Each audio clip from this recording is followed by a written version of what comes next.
صباح الفل. انا كنت عند ناس اصحابي كده في الارياف، وانا نازل امشي بقى ريو ابني الصغير. بصوا لقيت المنظر الغريب ده.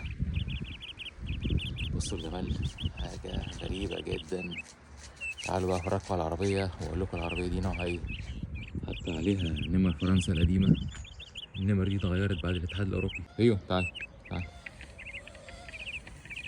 واضح ان العربيه بقالها يعني سنين طويله مركونه في المكان ده.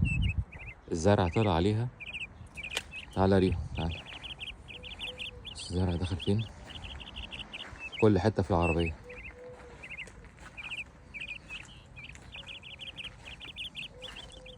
الزرع حتى دخل في الازاز، يعني كسر الازاز ودخل جوه كمان.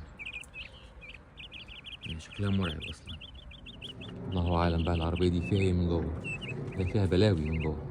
العربيه دي نوعها ايه بقى؟ نوعها مش تصدقوا يعني، نوعها اودي.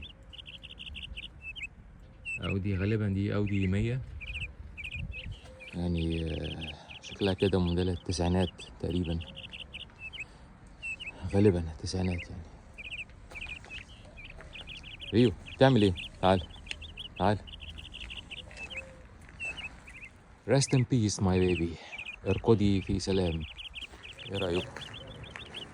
صعبت عليا والله. بس المنطقة هادية وجميلة ازاي. صباح الهدوء والجمال. صباح الفل عليكم.